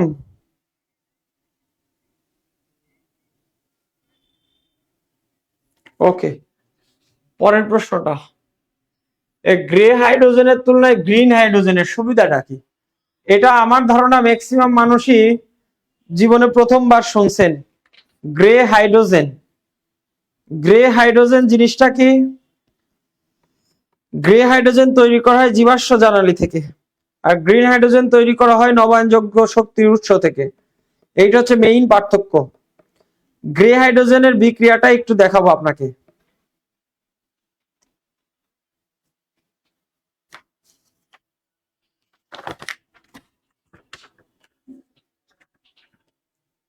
এই গ্রে হাইড্রোজেন জীবাশ্ম জ্বালানি থেকে তৈরি করা হয়, জীবাশ্ম জ্বালানি, জীবাশ্ম জ্বালানি থেকে তৈরি করে। এটা দুই ভাবে ঘটে, দুইটা স্টেপে ঘটে। গ্রে হাইড্রোজেন তৈরিটা দুইটা স্টেপে ঘটে। স্টেপটা না বুঝলে শুধু মুখস্থই করা লাগবে আজীবন। প্রথমে এই যে প্রাকৃতিক গ্যাস মিথেন, মিথেন বিক্রিয়া করে স্টিম তথা বাষ্পের সাথে বিক্রিয়া করে কার্বন মনোক্সাইড গ্যাস দেয়, সাথে দেয় হাইড্রোজেন গ্যাস। পরবর্তী স্টেপে যে হাইড্রোজেন গ্যাসটা তৈরি হলো সেটা কার্বন ডাই অক্সাইডের সাথে বিক্রিয়া করে না, এই ওয়াটার গ্যাসটার সাথে বিক্রিয়া করে পরবর্তীতে সুন্দর করে কার্বন ডাই অক্সাইড আর হাইড্রোজেন গ্যাস দেয়। এই যে এই জায়গাটাতেই বেসিক পার্থক্যটা। এইখানে এই গ্রে হাইড্রোজেন উৎপাদের সময় উপজাত হিসাবে কার্বন ডাই অক্সাইড নির্গত হয়, উপজাত হিসাবে কার্বন ডাই অক্সাইড নির্গত হয়। দ্যাট ইজ ওয়াই এটা পরিবেশ বান্ধব না, এটা পরিবেশের জন্য ক্ষতিকারক। হোয়ারএজ গ্রিন হাইড্রোজেনের উৎপাদন কৌশল যদি আপনাকে দেখায়, গ্রিন হাইড্রোজেনের উৎপাদন কৌশল যদি আপনাকে দেখায়, আমি একবার, এটা হচ্ছে নবায়নযোগ্য শক্তি যেমন সূর্যালোক সাহায্যে করা হয়। এই যে আমরা যদি আপনাকে এইভাবে দেখাই যে 2 অনুপাত পানি লিকুইড ফেজ, ওকে, প্লাস ইলেকট্রিসিটি দিয়ে যদি ইলেকট্রোলাইসিস করি, ইলেকট্রিসিটি, এটাকে যদি ইলেকট্রোলাইসিস করি আমাকে দিবে কি?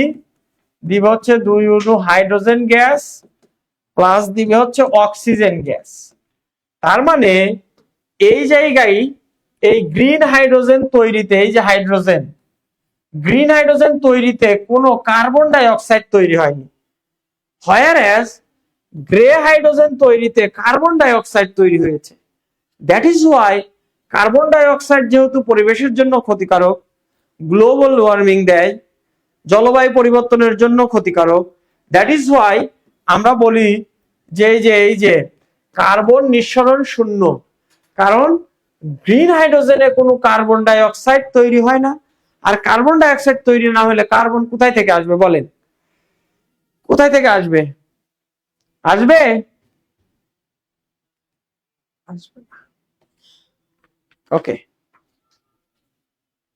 পরেরটা, এনপিএনটা আর যে এই যে একটা এন একটা এন, এন এন এর মাঝে থাকে পি টার্মিনাল। প্রধান চার্জ বাহক কে থাকে এদের মাঝে? ইলেকট্রন। ইলেকট্রন এনপিএন ট্রানজিস্টরে প্রধান প্রধান প্রধান পাতলা পি টাইপের বেস থাকে, এখানে বিদ্যুৎ প্রবাহের জন্য ইলেকট্রন থাকে। আর ইলেকট্রনের উচ্চ গতির কারণে এটা পসিবল হয়। হ্যাঁ, ইলেকট্রনের উচ্চ গতির কারণে এটা পসিবল হয়। যেমন বস্তুর ওজন কোথায় বেশি? অভিকর্ষ ত্বরণের মান মেরু অঞ্চল বলতে যে অঞ্চলটা আছে আমাদের, মেরু অঞ্চলে পৃথিবীর ব্যাসার্ধ কম, মেরু অঞ্চলে পৃথিবীর ব্যাসার্ধ কম। পৃথিবীর কি কম? ব্যাসার্ধ কম। 2 নাম্বার, অভিকর্ষ ত্বরণের মান বেশি। অভিকর্ষ ত্বরণ তথা ছোট জি বেশি।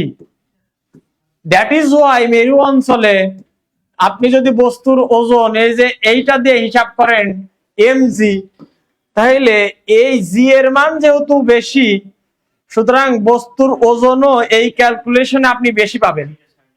কালকে সব জায়গায় শুধু মুখস্থ উত্তর দেখেছেন, আজকে একটু ক্যালকুলেটিভলি দেখেন। কালকে সব জায়গায় মুখস্থ দেখেছেন, আজকে একটু ক্যালকুলেটিভলি দেখেন। বস্তুর ওজন পৃথিবীর কোথায় সব থেকে বেশি? তাইলে মেরু অঞ্চলে বেশি। কারণ কি? মেরু অঞ্চলে পৃথিবীর ব্যাসার্ধটা কমে আসে, দ্যাট ইজ ওয়াই অভিকর্ষ ত্বরণের মান বাড়ে। আর বস্তুর ওজন মানে W is equal two MG, ভর গুণন অভিকর্ষ ত্বরণ। তাহলে ভরকে যখন অভিকর্ষ ত্বরণের গ্রেটার মান দিয়ে আপনি গুণ করবেন, তাহলে ফলাফলটাও গ্রেটার হবে। দ্যাট ইজ ওয়াই বস্তুর ওজন মেরু অঞ্চলে বেশি হয়। কালকে এক জায়গায় দেখলাম, এটা একটু স্লিপ অফ টাং অথবা একটু ভুলই উত্তর দিয়েছেন একটা প্ল্যাটফর্মে। হ্যাঁ,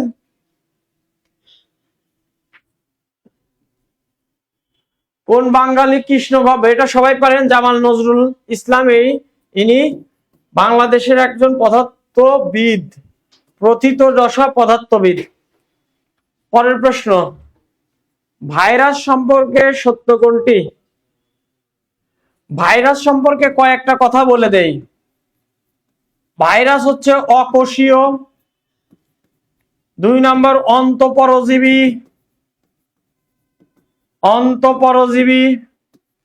3 নাম্বার পোষক কোষে বাঁচতে পারবে, পোষক কোষের ভেতরে বাঁচবে, বাট বাইরে বাঁচতে পারবে না। 4 নাম্বার নিউক্লিক অ্যাসিড এবং প্রোটিনের আবরণ দ্বারা তৈরি, নিউক্লিক অ্যাসিড এবং প্রোটিনের আবরণ দ্বারা তৈরি, প্রোটিনের আবরণ দ্বারা তৈরি। ভাইরাস ব্যাকটেরিয়া থেকে প্রশ্ন হয়, ডিএনএ অথবা আরএনএ থাকবে, কখনোই কখনোই একসাথে ডিএনএ প্লাস আরএনএ থাকবে না।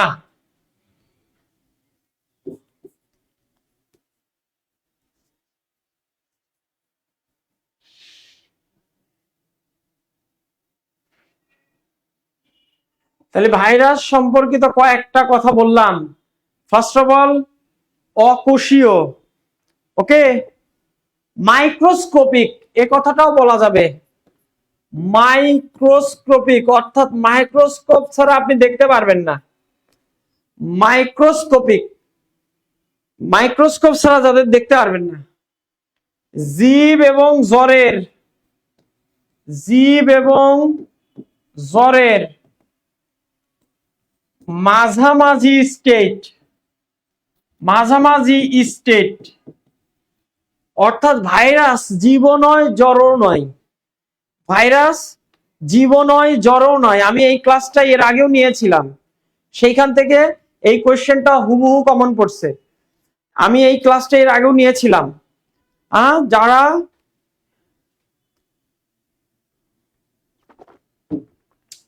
তাহলে ভাইরাস সম্পর্কে কয়েকটা কথা খুব খুব important. First of all viruses are microscopic, they can't be seen by naked eye, খোলা চোখে দেখা যাবে না। they only can be seen by microscope, that is why they are microscopic. acellular মানে অকোষীয়, অন্তঃপরজীবী মানে অন্য কারো দেহে বাস করতে পারবে। পরের কথা বলতে পোষক কোষের ভেতরে বাঁচতে পারবে মানে অন্যেরটা খাইয়ে বাঁচতে পারবে, বাট বাইরে করে দিলে সে আর বাঁচতে পারবে না। এটাই হচ্ছে আমাদের উত্তর।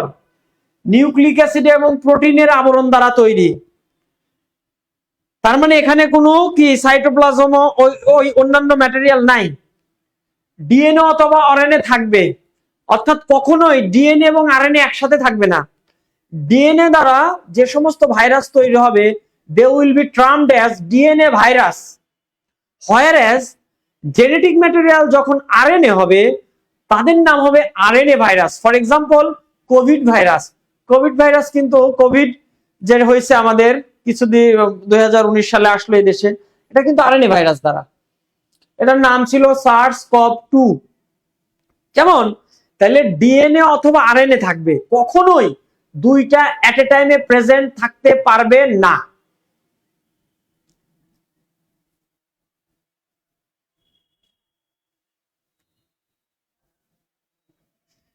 তাহলে ভাইরাস সম্পর্কে ভালো করে, ভাইরাস ব্যাকটেরিয়া সম্পর্কে ভালো করে পড়ালেখা করা লাগবে। ওকে, আর এরা না জীব না জ্বর, অর্থাৎ জীব এবং জ্বরের মাঝামাঝি স্টেটে থাকে। এদেরকে জীবও বলা যাবে না, জ্বরও বলা যাবে না। ভাইরাস হচ্ছে জীব এবং জ্বরের মধ্যবর্তী স্তর, intermediate phase of living and non living substances. হ্যাঁ, তাহলে ভাইরাস সম্পর্কে কয়টা কথা বললাম? ভাইরাসেস আর মাইক্রোস্কোপিক, দে আর অ্যাসেলুলার মানে তারা অকোষীয়, দে আর কি প্যারাসাইট অন্তঃপরজীবী, কোষকের ভেতরে বাঁচে বাইরে বাঁচে না, নিউক্লিক অ্যাসিড এবং প্রোটিনের স্তর দিয়ে গঠিত, সাইটোপ্লাজম অন্যান্য ম্যাটেরিয়ালস নাই। ডিএনএ অথবা আরএনএ থাকবে, never be present at a time, কখনোই ডিএনএ এবং আরএনএ একসাথে প্রেজেন্ট থাকতে পারবে না। আইদার ডিএনএ অথবা RNA will be the genetic material, depending on presence of DNA or RNA virus will be two types. If DNA is present, that will be termed as DNA virus, whereas whenever RNA is present, that will be termed as RNA virus. DNA RNA আলাদা আলাদা, তাদের নামও হবে আলাদা। বুঝতে পেরেছি? আর এরা জীব এবং জ্বরের মাঝামাঝি স্তরে থাকবে, কখনোই জীবও বলা যাবে না, জ্বরও বলা যাবে না। কাগজের মেইন উপাদান, এটার নাম সেলুলোজ। সেলুলোজ, এরা হচ্ছে পলিস্যাকারাইড, পলিস্যাকারাইড অথবা জটিল শর্করা, জটিল শর্করা, পলিস্যাকারাইড অথবা জটিল শর্করা বা জটিল কার্বোহাইড্রেট, জটিল কার্বোহাইড্রেট, জটিল কার্বোহাইড্রেট। কেমন? কাগজের প্রধান রাসায়নিক উপাদান হচ্ছে সেলুলোজ। এছাড়াও সহকারী হিসাবে থাকে, সহকারী কিছু উপাদান থাকে। সহকারী উপাদানের মধ্যে 1 নম্বরে আছে লিগনিন,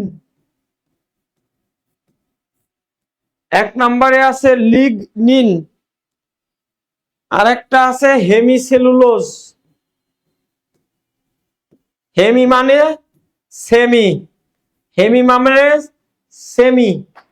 তাহলে the main component of paper is cellulose, which is a polysaccharide or complex carbohydrate.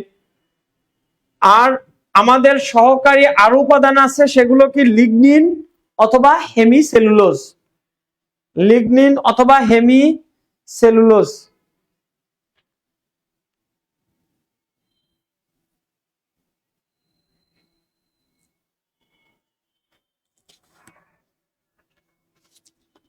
ওকে, এই যে একটু আগে বলেছিলাম ভাইরাসের দেহে নিউক্লিয়াস এবং সাইটোপ্লাজম নাই।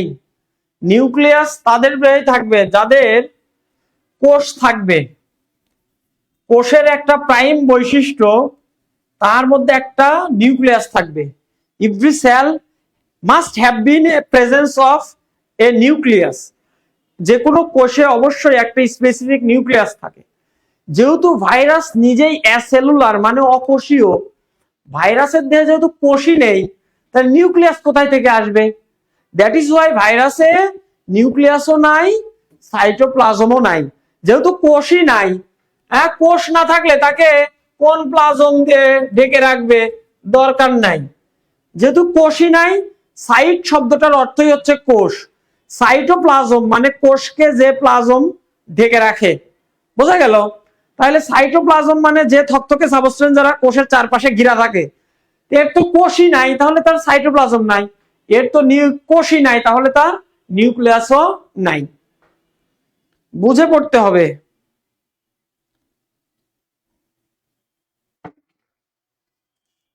বোঝা গেল কি? মাইক্রোওভেনের কার্যনীতি, অনেক জায়গায় এটার ভুল উত্তর দেওয়া আছে। এটা সঠিক উত্তর হবে এটা, ঘূর্ণনের কারণে ড্রাই ইলেকট্রিক হিটিং, এইটা হবে সঠিক উত্তর। কোন পেজে আমি দেখলাম এইটা উত্তর দেওয়া আছে, হবে না। সঠিক উত্তর এইটা হবে, ঘূর্ণনের কারণে ড্রাই ইলেকট্রিক হিটিং।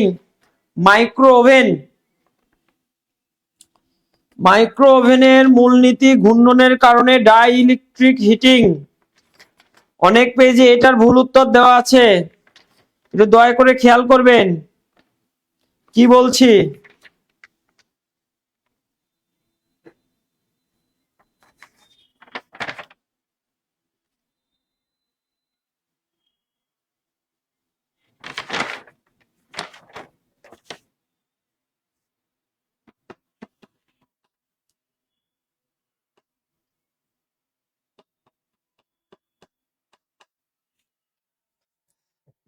এই হিটিং, ডাই ইলেকট্রিক হিটিং যখন হবে, তখন মাইক্রো ওভেন থেকে যে বিকিরণ নির্গত হয় তাহা দ্বারা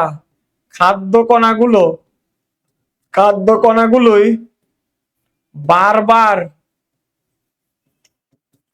স্পন্দিত বা অনুরিত হবে। এই জন্য মাইক্রোওভেন দ্বারা রান্না বান্না করার সুবিধা হবে। ঘূর্ণনের কারণে ডাইইলেকট্রিক হিটিং, অর্থাৎ যখন তাপ উৎপন্ন হবে, বারবার ঘুরবে, তখন বারবার ঘোরার ফলে এই বিকিরণ শক্তি রূপে খাদ্য কণাগুলোকে বারবার স্পন্দিত করবে, ঘূর্ণিত করবে। দ্যাট ইজ ওয়াই খাদ্য পরিপাক সহজ হবে, রান্না করা সহজ হবে।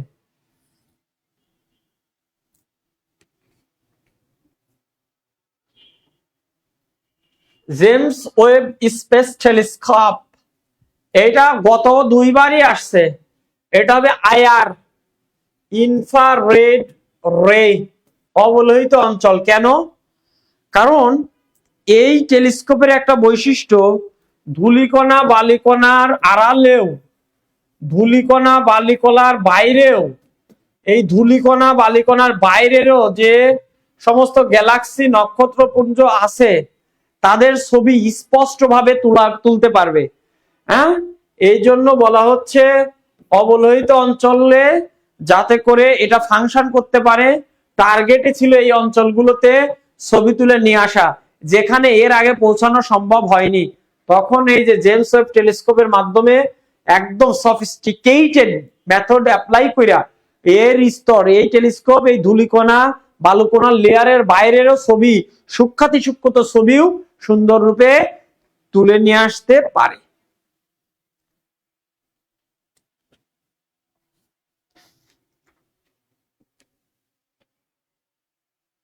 হ্যাঁ, পারমাণবিক চুল্লি সচরাচর মানে সাধারণত, সচরাচর মানে সাধারণত, অথবা সব থেকে বেশি, অথবা সব থেকে বেশি। এই এক পারমাণবিক চুল্লি নিয়ে 3-4টা প্রশ্ন আসছে। হ্যাঁ, ইউরেনিয়াম 235, এছাড়াও আছে আরো কিছু ব্যবহার করা হয় সহকারী হিসাবে। প্লুটোনিয়াম 239 আছে, ইউরেনিয়াম 238 আছে, এগুলোও ব্যবহার করা হয়, কিন্তু এগুলো বেশি। আর প্লুটোনিয়াম 238, 239 আর ইউরেনিয়াম 238, এই দুইটাও ব্যবহার করা হয়, কিন্তু এগুলো একটু কম ব্যবহার করা হয়, এগুলো একটু কম। আর সব থেকে বেশি ব্যবহার করা হয় ইউরেনিয়াম 235, কারণ একটু আগেই শেখালাম ইউরেনিয়াম 235 নিউট্রন গুলোকে, ওই উত্তপ্ত নিউট্রন গুলোকে ফিশন বিক্রিয়ার মাধ্যমে যে নিউট্রন তৈরি হয় তাকে শোষণ করতে পারে, শোষণ করে বারবার ফিশন বিক্রিয়া ঘটাইতে পারে। That is Y uranium 235 is most expected material for পারমাণবিক চুল্লি। ওকে,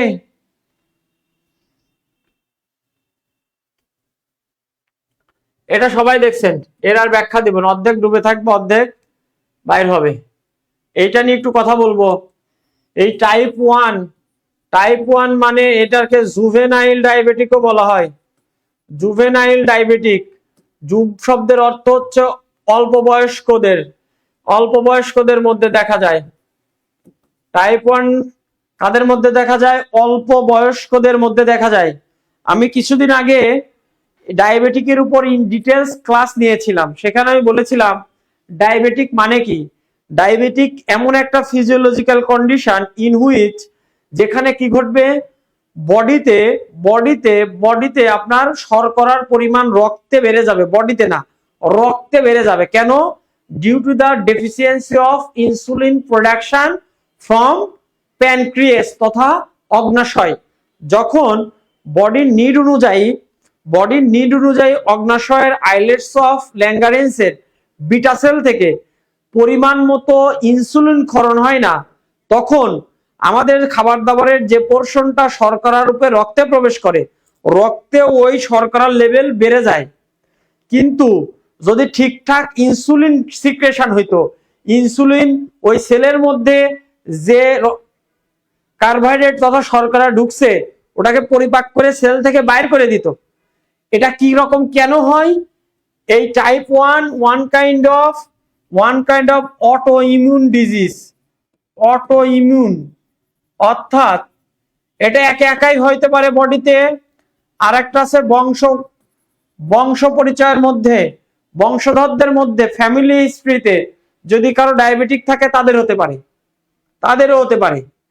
এই টাইপ 1 ডায়াবেটিক কখন হয়? যখন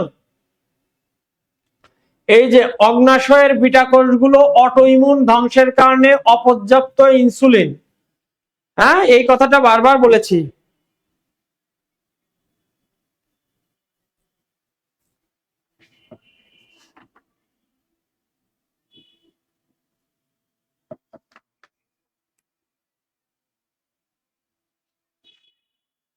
আবারও বলছি, ডায়াবেটিক কখন হয়, টাইপ 1 ডায়াবেটিক কখন হয়? টাইপ 1 ডায়াবেটিক তখনই হয় যখন বডিতে প্রয়োজনের তুলনায় কম পরিমাণ ইনসুলিন সিক্রেশন হয়।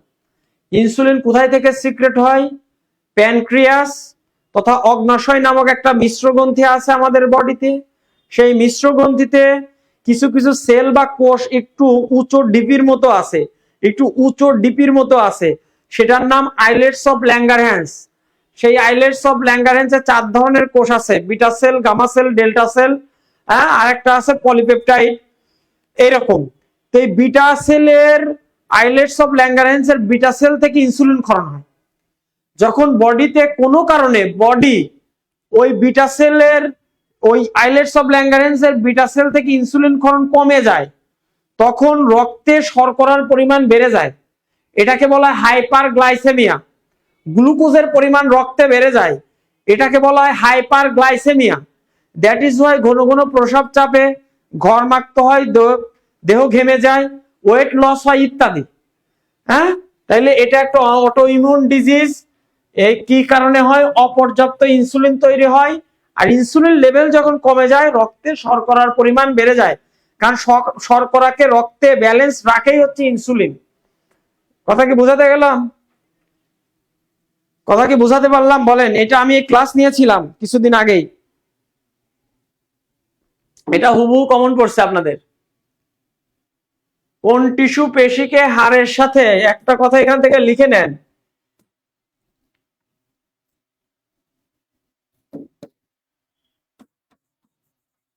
পেশি প্লাস হাড়, এটার যুক্ত করবে টেন্ডন, আর হাড় প্লাস হাড় যুক্ত করবে